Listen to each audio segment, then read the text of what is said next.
Nós temos que evoluir naquela exposição que estamos fazendo e voltar, bater, rebater, insistir no conhecimento da doutrina de Agostinho. Ele distingue duas espécies de luz, uma de natureza corporal e percebida pelos olhos, a outra espiritual, que os capacita para perceber a luz corporal. Então, os olhos têm duas funções. Aquela é um objeto do conhecimento, esta é um meio de conhecimento. A faculdade sensitiva é, pois, uma luz de natureza puramente espiritual. Quer dizer, os nossos sentidos, eles têm uma natureza espiritual. Ela provém da própria alma. Então, os nossos sentidos estariam vinculados e decorrentes da própria alma. Nós estamos repetindo isso. Será que, quando uma magistrada examina uma foto de um guindaste, comprovadamente guindaste pela tecnologia, ela pode dizer que aquilo é um caminhão? Coisa que aconteceu, resolvido no processo. É esta luz divina que estaria iluminando a magistrada para dizer que aquilo não é um guindaste, é sim um caminhão? Então, voltando a essa questão,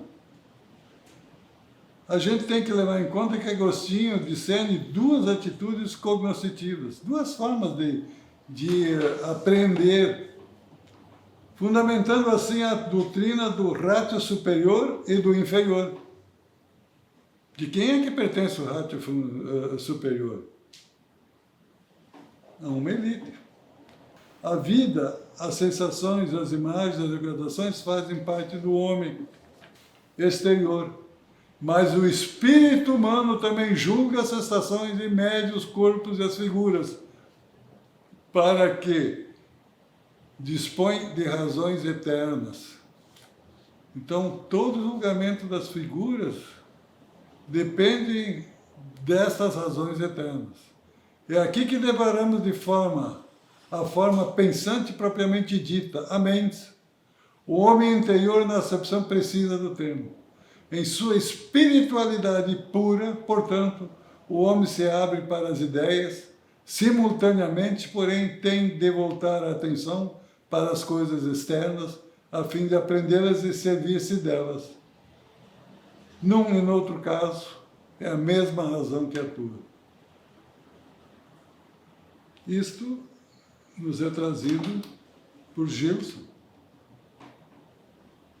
o historiador. Eu não posso duvidar disso, porque ninguém duvidou dele. Porque todos os livros que dizem sobre história estão aqui postos há muito tempo e as contestações não vieram. Nem da escolástica cristã. Com isso eu quero encerrar, mas terá que voltar a essa questão sempre, essa discussão de Agostinho. Agostinho, ele está presente nos julgamentos de toda a nação na prestação jurisdicional. Porque se invoca exatamente esta superioridade que tem todo aquele que tem uma ideia mais trabalhada. Em última síntese, é o domínio da elite que calca, que ocupa as cátedras, que ocupa os tribunais, que ocupa todos os cargos governamentais, que passam a ter esta ideia de que existe uma ideia que vem do eterno e, como tal, ela é verdadeira.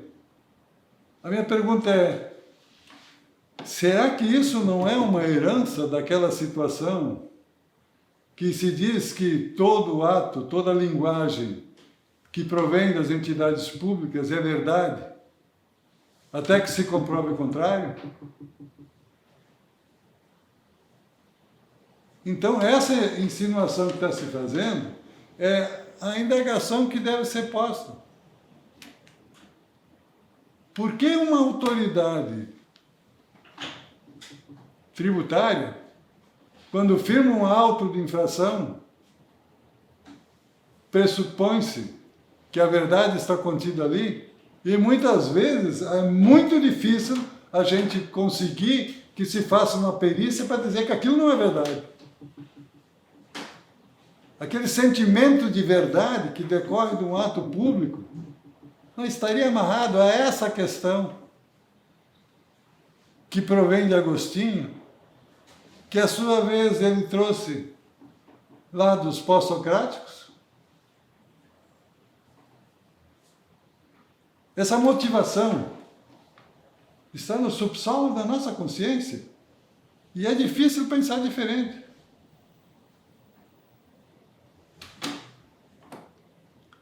Então, as coisas com efeito têm dupla existência.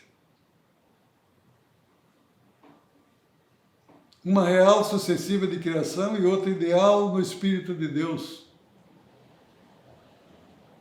Sim, mas isso aqui é coisa do passado. Sim, coisa do passado. Mas é um programa de racionalização que está presente no mundo de hoje. Do mesmo modo que o artista humano deve perceber a obra que vai produzir, assim Deus, o artista eterno, possui uma ideia prévia de cada criatura em sua arte eterna. Nesta arte eterna, as ideias vivem de uma ideia espiritual. Denomina-se ratione formal, por serem os propósitos, os modelos originais das coisas que irão ser criadas por Deus. O nome de ideias ou formas vem de Platão, mas ao passo que este lhe atribui uma existência separada, Agostinho as faz existir no próprio Deus ou no Verbo Divino. No momento que eu recebo um auto de infração, cobrando uma determinada quantia em impostos, nós temos um verbo oficial. Comunica que eu devo. Mas ele decorre de uma ideia que está subjacente a isso, muito parecida com o verbo divino. Uma autoridade afirmou, sem comprovar, o que muitas vezes ocorre, e a notificação vale. Então, o que nós precisamos ter a ideia é de que nós não podemos nos subtrair de verificar as origens que estão nesses imprintings que recebemos nas universidades e que não são discutidas, dos porquês. Nós temos que pensar o seguinte: Averroes segue Aristóteles de maneira muito distinta, como faz Avicena. Avicena é aquela pessoa que escreveu seus tratados e Agostinho os aceitou como base quase fundamental de toda a escolástica cristã. Avicena, e como faz o pensamento árabe muçulmano anterior a ele, como comenta Cruz Fernandes, nos encontramos ante um radical câmbio de perspectiva. O grande pensador oriental olhava o mundo como um cosmos total, visto desde sempre como uma mirada de um cosmos divino, uma olhada de um cosmos divino. Em câmbio,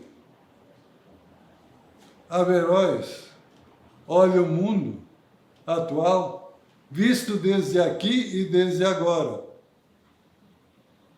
Então a diferença que se traça aqui é de que a diferença de um Avicena adotado pela escolástica cristã e adotado por Averroes a partir de Aristóteles é absolutamente contrário.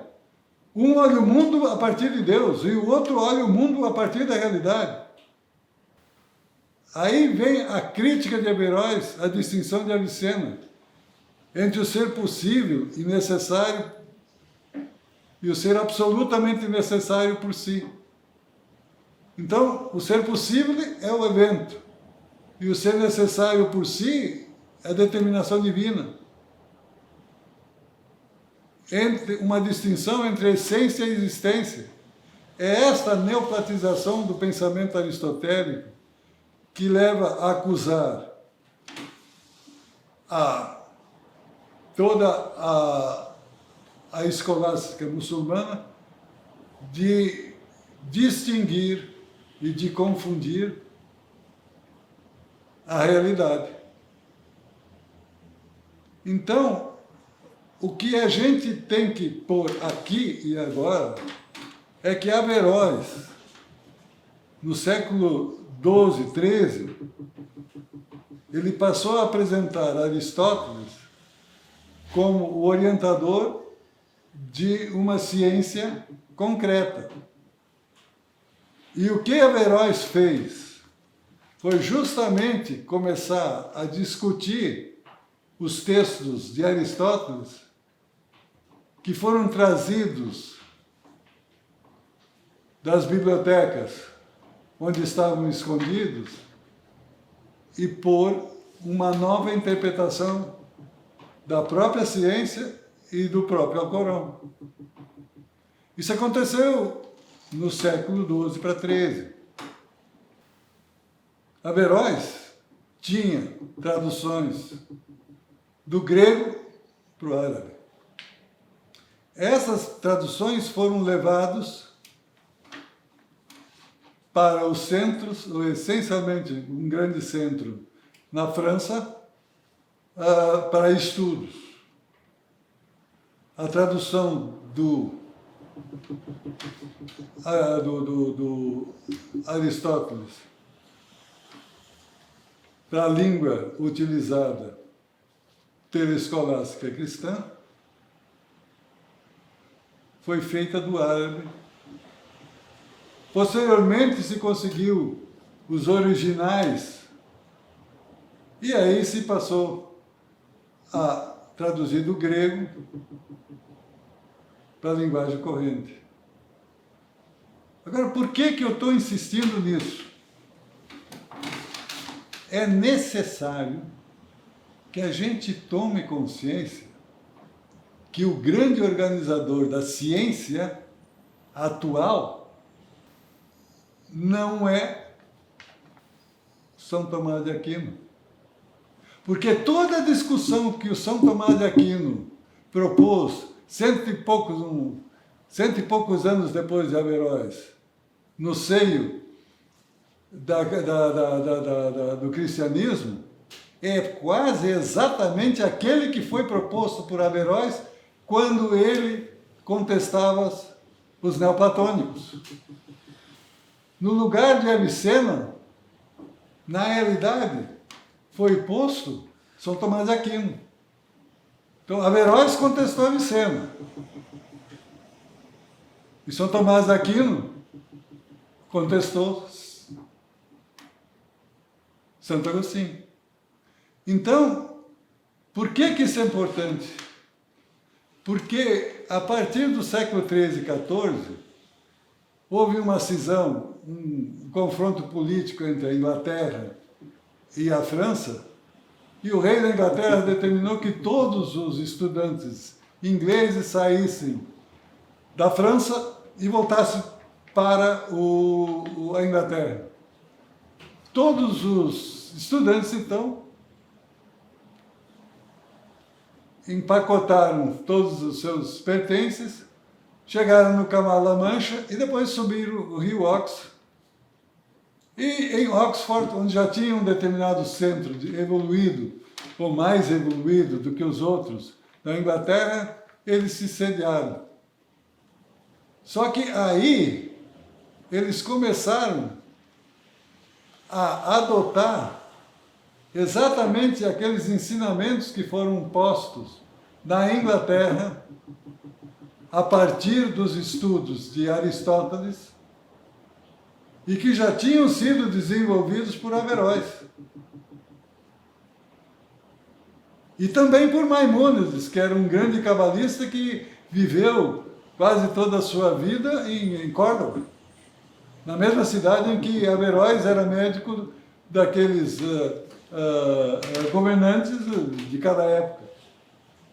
Então, a estrutura primária do estudo de Aristóteles foi feita por Averroes e que foi transmitido para a escolástica cristã e dali migrou para a Inglaterra. E a Inglaterra o que fez? Fez simplesmente o seguinte: ao invés de continuar estudando as matérias que se estudavam no continente europeu, começou a se dedicar à física, à matemática, e dali se construiu a origem de toda a evolução da ciência.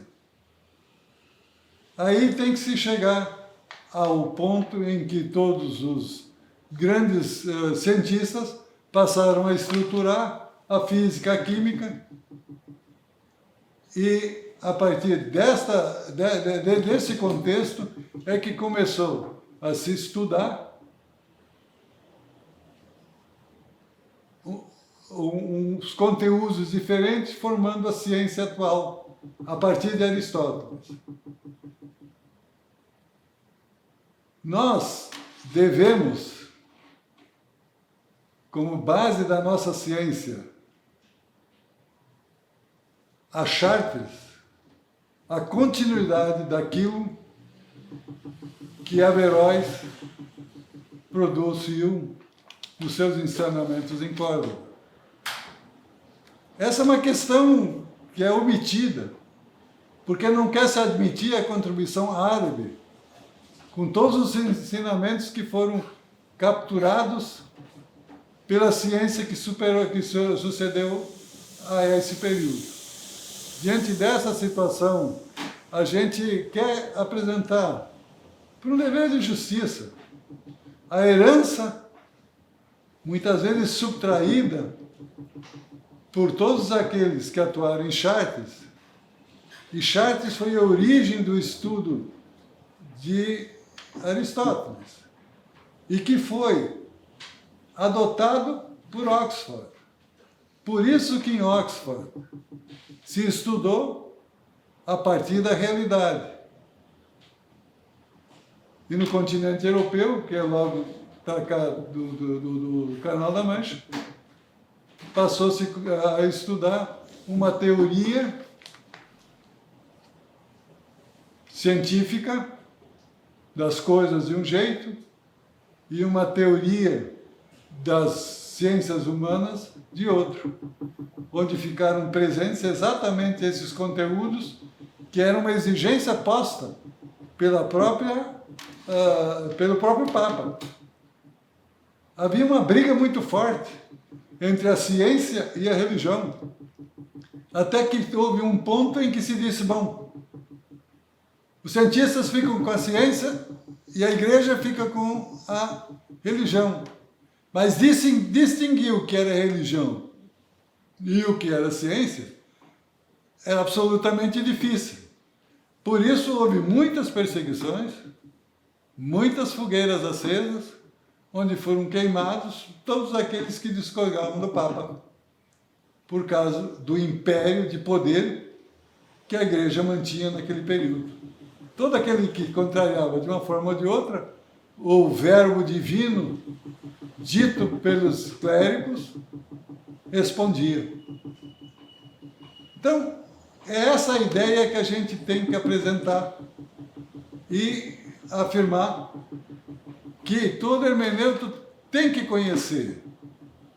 Eu não posso diferenciar um cálculo físico e matemático para afirmar uma realidade e dizer que essa realidade, de um lado brota dos cálculos matemáticos e depois o outro brota de uma visão divina. A mim me parece que essa é um hiato que tem que se separar, e todo aquele que almeja uma posição de vanguarda, onde ele tem que definir as coisas por si próprio, Sem ele conhecer essas particularidades, ele não tem fundamento. Ah, não, o direito inglês é diferente, e o direito americano é diferente do direito que nós herdamos do continente europeu. Mas por quê? Por que em Oxford começou a se estudar a ciência a partir da realidade? Enquanto se mantinha a outra ideia, ao mesmo tempo, de um Descartes, de um Kant, para depois, somente muito depois, se desenvolver a ideia de que a doutrina cristã passasse a ser absolutamente desvinculado da forma de pensar. E essa forma de pensar passou a ser efetivamente posta a partir de Heidegger. Eu acho que isso é importante. Até Heidegger, o sujeito e o objeto estavam separados. Mas por que estavam separados? Porque lá Santo Agostinho tinha dito, a visão divina é preponderante. É ela que diz. Então é o sujeito que mantinha esse poder de dizer a verdade. Mas essa verdade passou a ter outros fundamentos a partir dessa mudança, dessa formação de paradigmas diferentes a partir dessa nova evolução da ciência.